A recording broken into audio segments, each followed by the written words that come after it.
वहीं लोकसभा चुनाव के लिए बिहार में अब तक महागठबंधन अपनी सीटों के बंटवारे का फैसला नहीं कर पाया। इस बीच आरजेडी ने कई उम्मीदवारों के नामों की घोषणा सहयोगी दलों को हैरान कर दिया इस घोषणा के साथ, क्योंकि अब तक सीटों पर फैसला नहीं हुआ है और कांग्रेस से तालमेल पर मुहर भी नहीं लगी। जानकारी ये भी कि मामला 3 सीटों को लेकर फंसा है, जहां कांग्रेस अपनी दावेदारी जता रही है। उन सीटों में औरंगाबाद, पूर्णिया, कटिहार शामिल है। कांग्रेस औरंगाबाद से निखिल कुमार को, पूर्णिया से पप्पू यादव को और तारिक अनवर को कटिहार से उम्मीदवार बनाना चाहती है। तो कुछ दिनों से जो चर्चाएं जो चली आ रही थी कि भाई गठबंधन लगता है टूटेगा, तो ये तो साफ तौर पे ये खबरें जो है भाजपा का जो एजेंडा है उस रूप से ये खबरें चलाई जा रही थी। कभी भी हम लोगों में किसी भी चीज को लेकर के दरार की बातें नहीं आई हैं।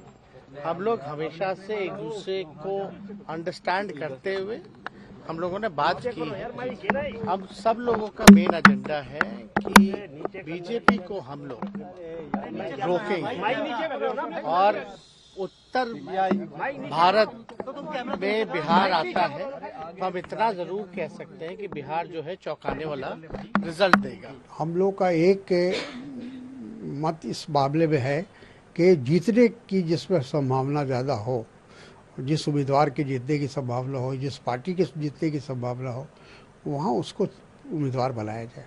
जहाँ तक कि कटिहार का सवाल है, कटिहार परंपरागत वो कांग्रेस की सीट रही है। 5 बार मैं स्वयं वहाँ से जीता हूँ और वहाँ हमारे 2 विधायक भी हैं कांग्रेस के और वहाँ हमारा संगठन मजबूत है, इसीलिए हम क्लेम कर रहे हैं। शशि भूषण मेरे सहयोगी इस वक्त तमाम जानकारी के साथ जुड़ गए हैं। शशि भूषण, तारिक अनवर तो ये कह रहे हैं जहां जीतने की संभावना जिसकी हो उसे उम्मीदवार बनाया जाए, लेकिन इसको लेकर तो लगातार पेच फंसा ही रहेगा ना। आरजेडी की तरफ से अपना दावा किया जाएगा, कांग्रेस ये कह रही है हमारा संगठन यहां पर मजबूत है, तो कैसे बात बनेगी? देखिए, बहुत दिलचस्प बात है नेहा, जो बयान तारिक अनवर दे रहे हैं वैसा ही बयान आरजेडी के नेता भी दे रहे हैं। और आरजेडी के नेता जब ये बयान देते हैं तो उनका इशारा इस तरफ होता है कि कांग्रेस उन सीटों पे दावा ठोक रही है जिन सीटों पे उसकी स्थिति मजबूत नहीं हो सकती है।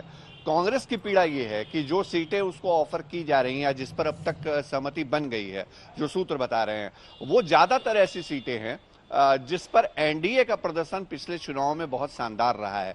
जैसे पटना साहिब की सीट ले लीजिए, वो कांग्रेस को ऑफर की गई है।